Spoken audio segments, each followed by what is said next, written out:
Hello दोस्तों, जय हिंद। आज हम आज हमारा कन्फ्यूशियस का तीसरा लेक्चर है। आज हम देखेंगे कन्फ्यूशियस पे किस तरह से प्रश्न क्वेश्चन में पूछे गए हैं, वो हम देखेंगे, उसे हल करेंगे। ठीक है। और इससे पहले हमारे जो कन्फ्यूशियस जो लेक्चर था वो हमने अपने दो लेक्चर में कंप्लीट कर लिए हैं। अब हम आज इनका क्वेश्चन इस पे आधारित कन्फ्यूशियस पे जो क्वेश्चन आंसर आए हैं इस प्रश्न में, क्वेश्चन में एग्जाम में पूछे गए हैं, उसे हम आज सॉल्व करेंगे। तो कन्फ्यूशियस पे जो हमारा पहला सवाल है, कन्फ्यूशियस के संबंध में कौन सा कथन सही नहीं है। प्रश्न है, कन्फ्यूशियस के संबंध में कौन सा कथन सही नहीं है।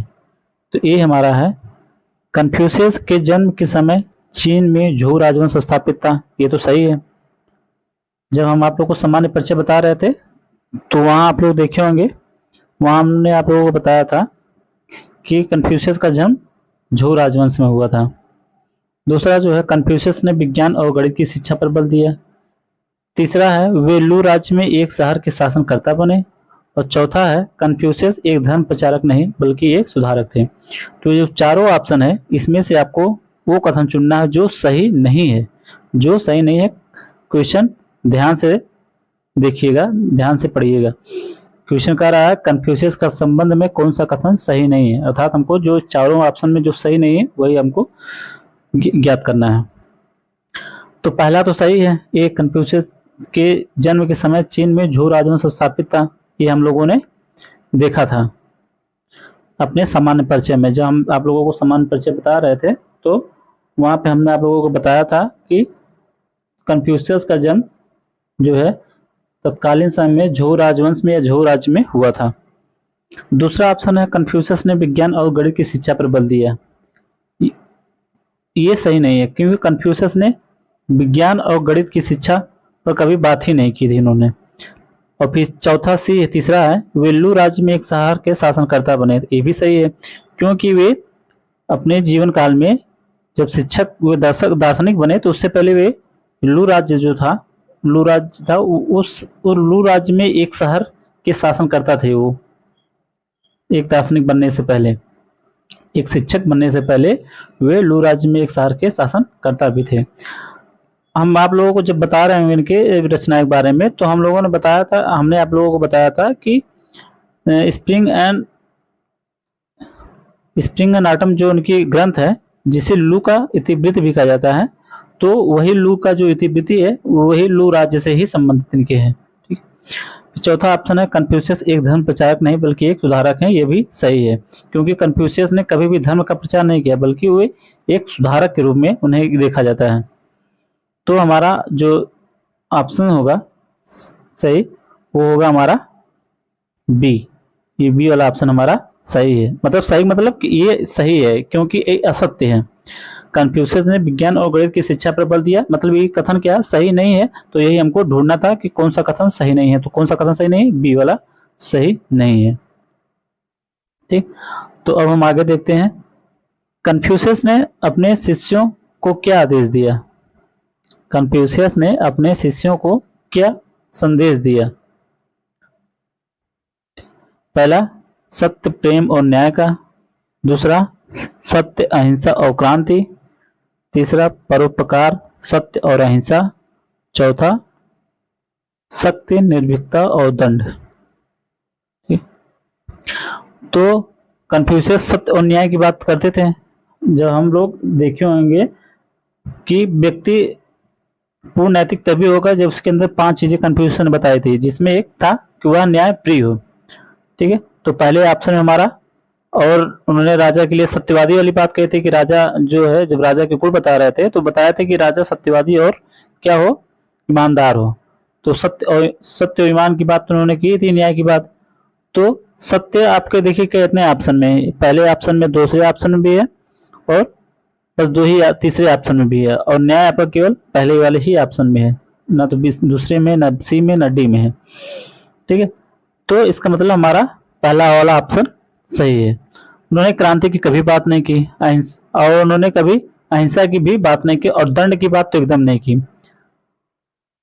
कन्फ्यूशियस ने कभी भी क्रांति, हिंसा की बात उन्होंने नहीं की। साथ ही साथ उन्होंने कभी भी दंड की बात, अर्थात उन्होंने तो, उनका तो ये यहाँ तक मानना था कि जो राज्य में शासन की बजाय, कानून की बजाय, राज्य का जो शासन हो कानून की बजाय नैतिकता पे ही चलना चाहिए, नैतिकता पे आधारित हो, ना कि विधि पे आधारित हो। उनका ये तक मानना था, क्योंकि जब आदमी स्वशासित होगा तो राज्य श्रेष्ठ बनेगा और अराजकता नहीं होगी। और ये मानना था कन्फ्यूशियस का। ठीक है, तो जो हमारा इसमें जो ऑप्शन होगा वो होगा हमारा ए। ये वाला ऑप्शन हमारा सही है। ठीक है, ये वाला ऑप्शन हमारा सही होगा। तो हम, एक मिनट, जो हमारा ऑप्शन होगा वो होगा ए। ठीक है, तो हम आगे देखते हैं। जो हमारा अगला ऑप्शन है, अगला हमारा है, कन्फ्यूशियस एक धर्म प्रचारक नहीं वरन एक थे। क्या थे? कन्फ्यूशियस एक धर्म प्रचारक नहीं थे, बल्कि एक थे। तो क्या थे, वही हमको ज्ञात करना है। राजनीतिज्ञ थे, दार्शनिक थे, समाजशास्त्री थे, और डी जो है सुधारक थे। बात तो सही है, राजनीतिक भी थे कन्फ्यूशियस। राजनीतिक तो थे, हमने आप लोगों को बताया था कि कन्फ्यूशियस जो है एक चीनी शिक्षक, दार्शनिक और राजनीतिज्ञ थे।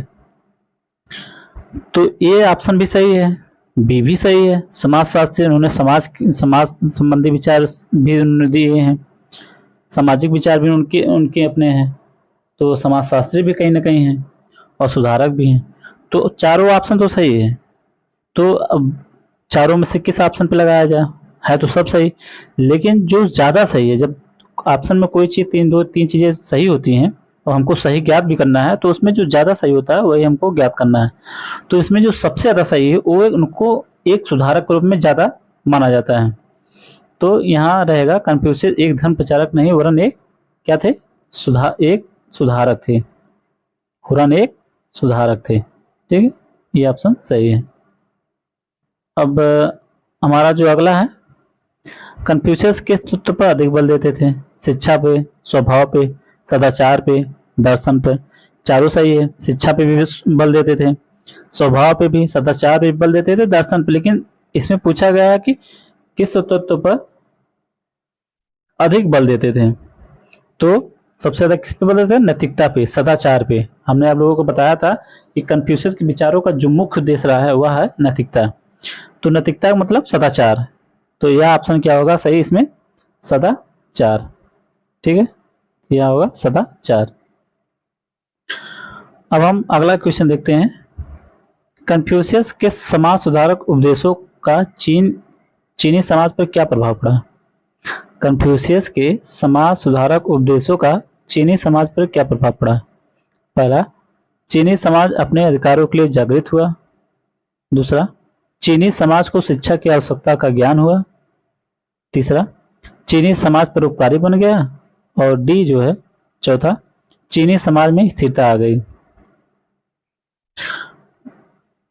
चारों ऑप्शन है। अब प्रश्न आपका है, कन्फ्यूशियस के समाज सुधारक उपदेशों का जो है, कन्फ्यूशियस ने जो समाज सुधार उपदेश दिए उसका चीनी समाज पर क्या प्रभाव पड़ा? तो यही चार ऑप्शन पूछ रहा है, चारों में से कौन सा सही है? कि चीनी समाज अपने अधिकारों के लिए जागृत हुआ, कि या चीनी समाज को शिक्षा की आवश्यकता महसूस होने लगी जब उन्होंने समाज सुधार को उपदेश दिया, या चीनी समाज परोपकारी बन गया इनके समाज सुधार उपदेशों के बाद, और चौथा, चीनी समाज में स्थिरता आ गई। तो जो हमारा सही ऑप्शन है वो है हमारा 4।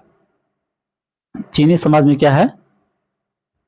चीनी समाज में स्थिरता आ गई, क्योंकि इससे पहले चीनी समाज में क्या था? अस्थिरता थी।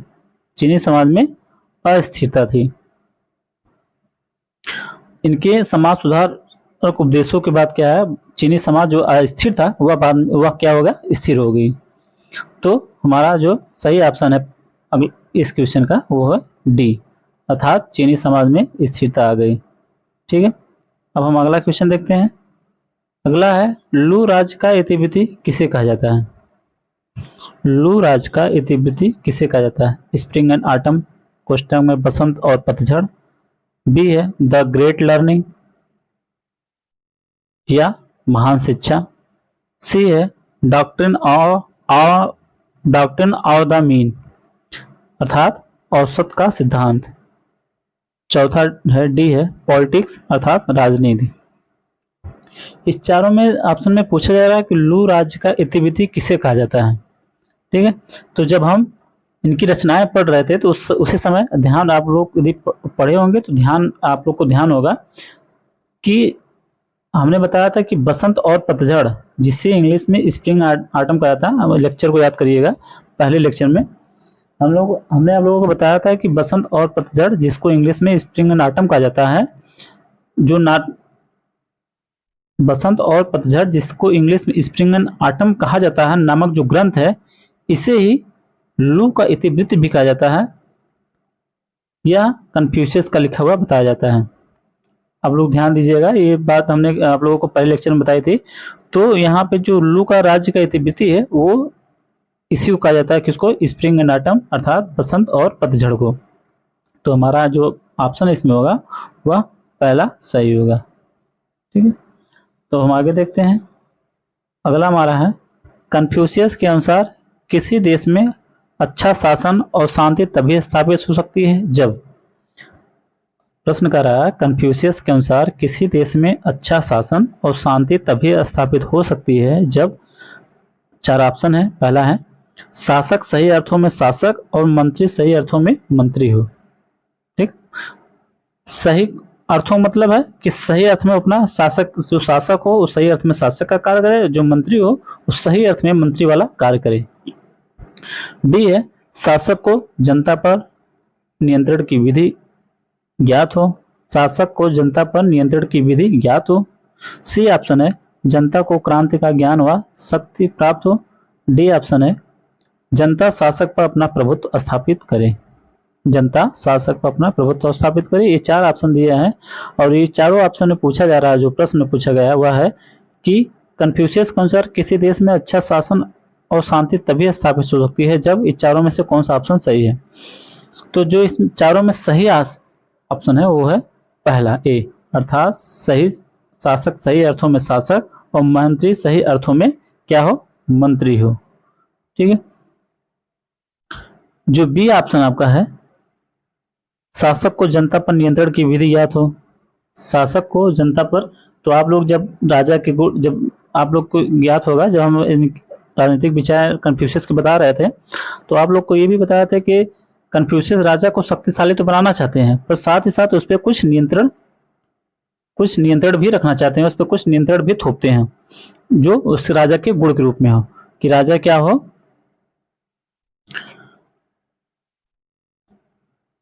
कि राजा जो है, राजा का अपनी प्रजा के साथ क्या हो? पुत्र जैसा व्यवहार हो।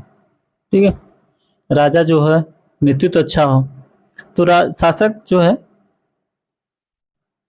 और जो नियंत्रण, कन्फ्यूशियस यहाँ एक बात और भी कहते हैं, कन्फ्यूशियस कहते हैं कि राज्य में शासन विधि की बजाय क्या हो? नैतिकता द्वारा राज्य की जनता को क्या किया जाए? नियंत्रित किया जाए। विधि की बजाय क्या, किस पे बल देते थे?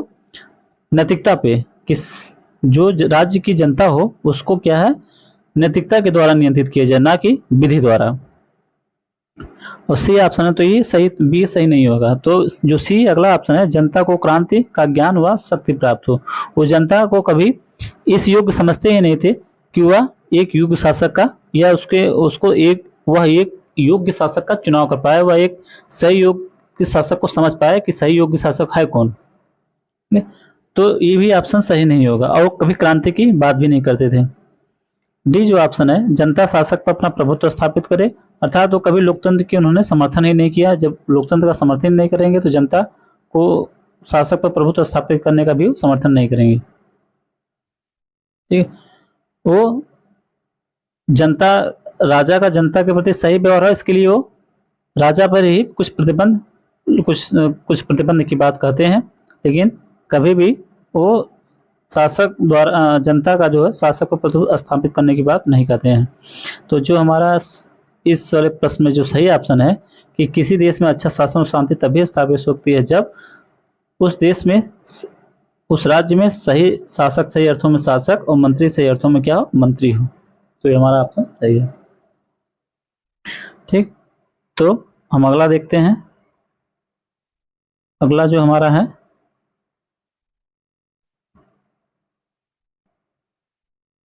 अगला हमारा है कन्फ्यूशियस का नामों में सुधार से क्या आशय है।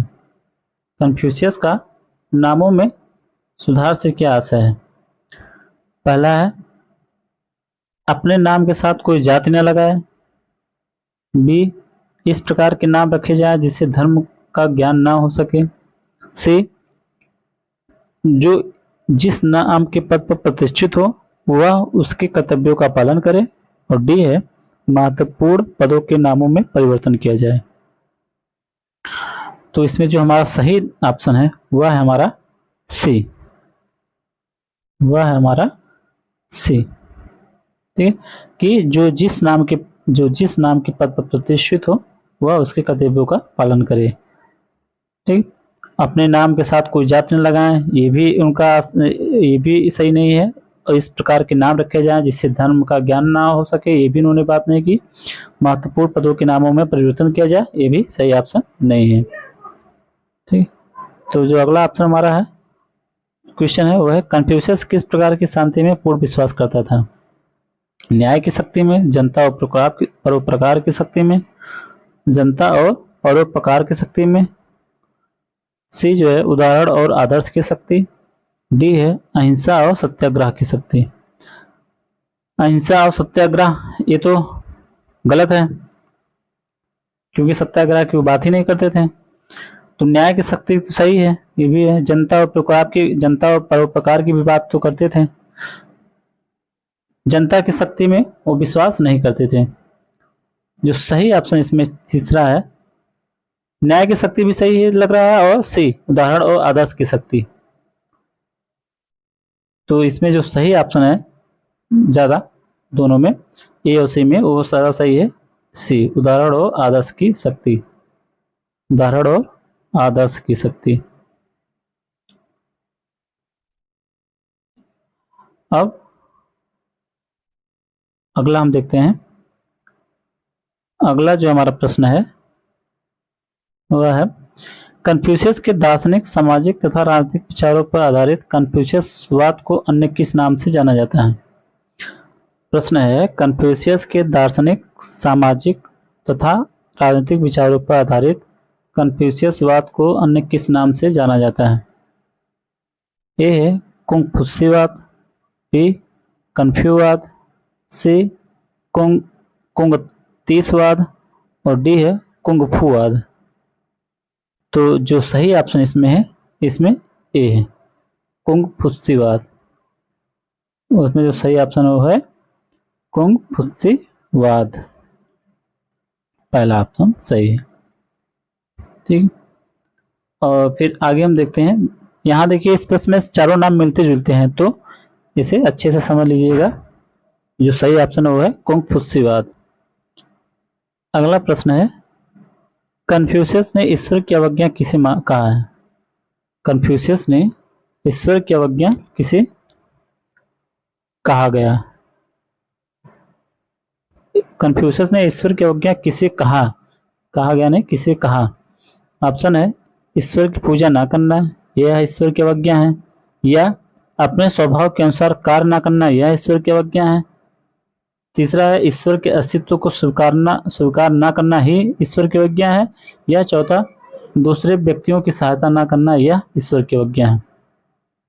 तो कन्फ्यूशियस कहते हैं नहीं, ईश्वर की अवज्ञा वह है जो व्यक्ति अपने स्वभाव के अनुसार कार्य ना करे, वह क्या है, ईश्वर की अवज्ञा है। तो इसमें बी वाला ऑप्शन सही है, ना कि ईश्वर की पूजा करना, ईश्वर के अस्तित्व को स्वीकार करना या दूसरे व्यक्तियों की सहायता ना करना, यह तीनों क्या है, ईश्वर की अवज्ञा नहीं है, बल्कि क्या है, अपने स्वभाव के अनुसार कार्य ना करना।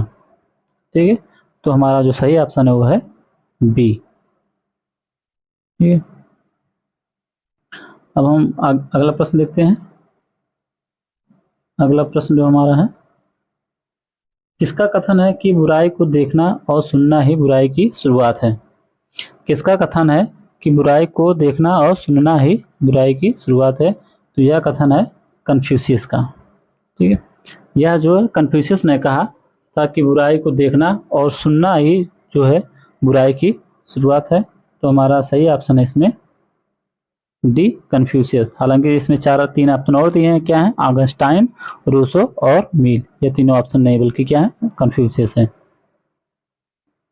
ठीक है, हम आगे देखते हैं। अगला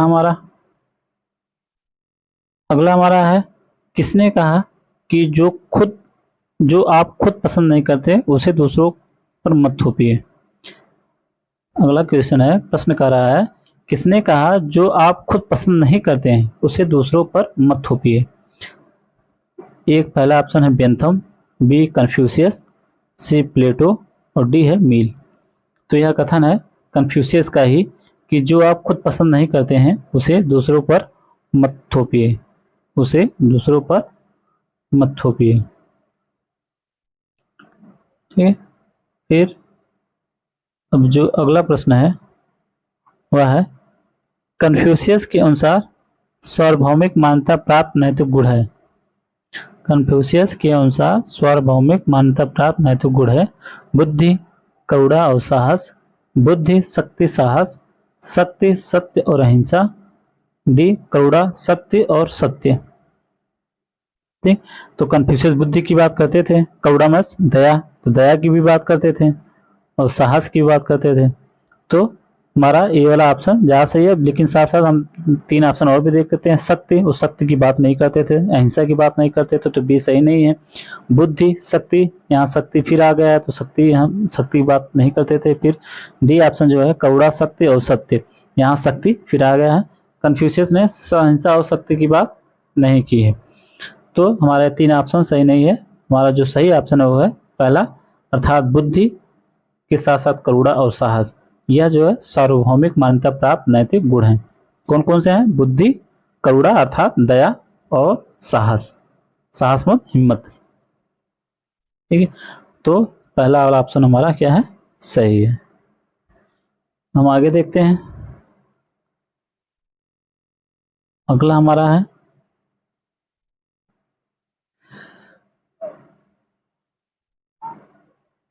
अगला हमारा जो है, किसका कथन है कि एक शेर से अधिक एक दमनकारी सरकार से डरना चाहिए। किसका कथन है कि एक शेर से अधिक एक दमनकारी सरकार से डरना चाहिए? ये किसने कहा था? तो मैकियावेली ने कहा था, कन्फ्यूशियस ने कहा था, माओ ने कहा था या लेनिन ने कहा था कि एक शेर से अधिक एक दमनकारी सरकार से डरना चाहिए? तो यह कहा था कन्फ्यूशियस ने। ठीक, अब अगला जो है, अगला हमारा है, कन्फ्यूशियस के विचारों के संबंध में सही कथन का चयन कीजिए। कन्फ्यूशियस के विचारों के संबंध में सही कथन का चयन कीजिए।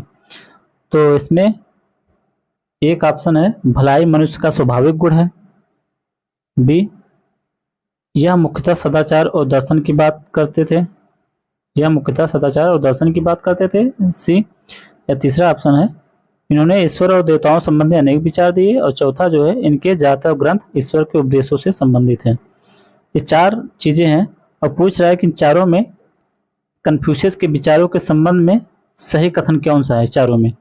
तो इसमें चार कोट दिए गए हैं। एक कोट में ए वाले कोट में दिया गया है 1 2 3, 3 सही है। बी में दिया गया है कि 1 और 3 सही है। सी में दिया गया है कि 1 और 2 सही है। और डी में दिया गया है कि 3 और 4 सही हैं। तो जो चारों पॉइंट दिए गए, चारों पॉइंट में कौन सा सही है ये हमको ज्ञात करना है और संबंधित कोट को पता करना, संबंधित कोट को ज्ञात करना है, वही हमारा सही होगा। तो इसमें जो भलाई जो मनुष्य का स्वाभाविक गुण है, तो कन्फ्यूशियस ने कहा था कि मनुष्य स्वभाव से अच्छा है, मनुष्य स्वभाव से अच्छा है, तो इसका मतलब ये ऑप्शन सही है। और दूसरा, यह मुख्यतः सदाचार और दर्शन की बात करते थे, वह नैतिकता की बात मुख्यतः करते ही थे, सदाचार की बात, तो ये भी सही है, और दर्शन की बात भी वो करते थे। जो तीसरा ऑप्शन है, इन्होंने ईश्वर और देवताओं संबंधी अनेक विचार दिए, तो देवता ईश्वर के संबंधी कभी बात ही नहीं करते थे, और उनके जो ग्रंथ हैं वह ईश्वर से संबंधित नहीं है। जब ईश्वर देवता की बात ही नहीं करते तो ग्रंथ संबंधित होने का वहाँ कोई बात ही नहीं है। तो इसका मतलब तीसरा और चौथा ऑप्शन हमारा सही नहीं है। हमारा जो सही ऑप्शन है 1 और 2, तो 1 और 2 वाला कोड कौन सा है? सी। तो हमारा जो सही ऑप्शन है इसमें हमारा है सी। अब हम चलते हैं अपने अगले प्रश्न पे। हमारा अगला प्रश्न है कन्फ्यूशियस के संबंध में क्या सही है। कन्फ्यूशियस के संबंध में क्या सही है। वे एक सुधारक थे, वे एक धर्म प्रचारक थे, तीसरा उन्होंने दंड के बदले मनुष्य के चरित्र सुधार पर बल दिया, और चौथा है बाद में उन्हें लोग धार्मिक गुरु मानने लगे थे। तो ये है कन्फ्यूशियस के संबंध में क्या सही है। तीन चार चीजें दी गई, चार बातें बताई गई उनके बारे में, और चारों में क्यों कौन से सही हैं उनको पता करना है और सही कोट को ज्ञात करना है। ठीक है, तो वे एक सुधारक थे, सही है। वे एक धर्म प्रचारक थे, वे धर्म के प्रचारक नहीं थे, अर्थात वे धर्म की बात नहीं करते थे, वे ईश्वर और देवता की बात नहीं करते थे। तो यह दूसरा हमारा जो है पॉइंट, दूसरी बात जो है गलत है। तीसरा, उन्होंने दंड के बदले मनुष्य के चरित्र सुधार पर बल दिया, ये सही है। वो कानून की बात या दंड की बात नहीं करते थे, बल्कि वो कहते थे कि दंड की बजाय क्या है, मनुष्य के चरित्र सुधार पर अर्थात उसकी नैतिकता पर जोर दिया चाहिए, उसके चरित्र पर चरित्र सुधारने पर बल दिया जाना चाहिए। तो जो तीसरा ऑप्शन है हमारा सही है कि उन्होंने दंड के बदले मनुष्य के चरित्र सुधार पर बल दिया, यह सही है। बाद में लोग उन्हें धार्मिक गुरु मानने लगे थे, हालांकि वो धर्म की बात नहीं करते थे और ना तो कभी किसी ईश्वर देवता की बात करते थे, लेकिन उनके नैतिक उपदेशों के कारण लोग उन्हें धार्मिक गुरु मानने लगे थे। हालांकि वे मुख्य रूप से एक सुधारक उन्हें कहा जाता है, लेकिन बाद में लोग उन्हें धार्मिक गुरु भी मानने लगे। क्यों? क्योंकि उनके नैतिक विचारों के कारण, ठीक है, ना कि उनके ईश्वर से संबंधित उपदेशों के कारण, बल्कि उनके नैतिक जो विचार थे, नैतिकता संबंधी जो विचार थे, उसके कारण ही लोग उन्हें धार्मिक गुरु मानने लगे थे। तो इस तरह से हमारा जो सही पॉइंट है वह है पहला, तीसरा और चौथा। तो कूट इस यह हमारा चारों 3 पॉइंट मिल रहा है किसमें, कूट ए में। तो हमारा कूट ए क्या है, सही है। कूट ए हमारा सही है। तो इतना ही था हमारा कन्फ्यूशियस से संबंधित प्रश्न। यहाँ पे कन्फ्यूज संबंधित प्रश्न हमारा खत्म होता है।